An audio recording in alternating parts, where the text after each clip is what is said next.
पतंजलि के विज्ञापन पर सुप्रीम कोर्ट ने फिर दिखाए तेवर, आयुष मंत्रालय को दिया ये आदेश, केंद्र को भी नहीं छोड़ा। दवाओं के भ्रामक विज्ञापन पर सुप्रीम कोर्ट ने मंगलवार को कड़ा रुख अपनाया। शीर्ष अदालत ने इसे गंभीरता से लेते हुए कहा कि केंद्रीय आयुष मंत्रालय को भ्रामक विज्ञापनों के खिलाफ लोगों को जागरूक करने के लिए अपनी वेबसाइट पर एक डैशबोर्ड बनाना चाहिए। जस्टिस हिमा कोहली और संदीप मेहता की पीठ ने यह भी कहा कि विज्ञापनों को मीडिया में जारी करने से पहले उसकी उचित स्वीकृति अनिवार्य की जानी चाहिए। पीठ ने पतंजलि आयुर्वेद लिमिटेड के भ्रामक विज्ञापन से जुड़े मामले की सुनवाई के दौरान ये निर्देश दिया। पीठ ने भारतीय चिकित्सा संघ (IMA) की ओर से दाखिल याचिका में आरोप लगाया कि पतंजलि आयुर्वेद लिमिटेड द्वारा कोविड टीकाकरण अभियान और आधुनिक चिकित्सा पद्धति को बदनाम करने के लिए अभियान चलाया था। केंद्र सरकार को आड़े हाथ लिया। शीर्ष अदालत ने भ्रामक विज्ञापनों के खिलाफ लोगों द्वारा की जा रही शिकायतों पर कार्रवाई नहीं किए जाने पर केंद्र सरकार को आड़े हाथ लिया है। पीठ ने कहा कि प्राप्त शिकायतों पर की गई कार्रवाई के बारे में उचित आंकड़ों की कमी उपभोक्ताओं को असहाय और अंधेरे में छोड़ देती है। पहले उपभोक्ताओं की 2500 से अधिक शिकायतें थी, जो अब घटकर सिर्फ 130 रह गई हैं। जस्टिस कोहली ने कहा कि तथ्यों को देखने से इसकी प्रमुख वजह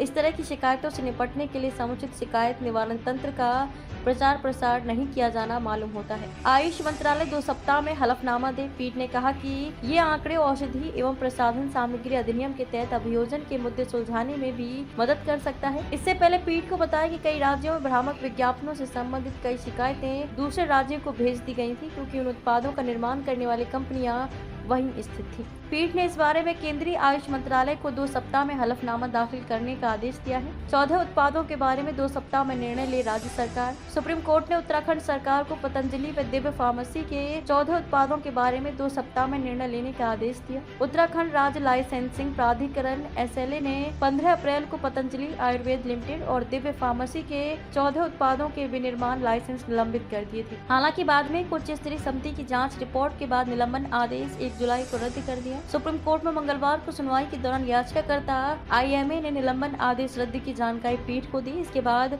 पीठ ने राज्य सरकार के वकील से पूछा कि मामला खत्म करने के लिए आपको कितना समय चाहिए। वकील ने कहा कि 3 से 4 सप्ताह। इस पर जस्टिस कोहली ने कहा कि इतना समय क्यों। पीठ ने उत्तराखंड सरकार को 2 सप्ताह में निर्णय लेने और हलफनामा दाखिल करने का निर्देश दिया।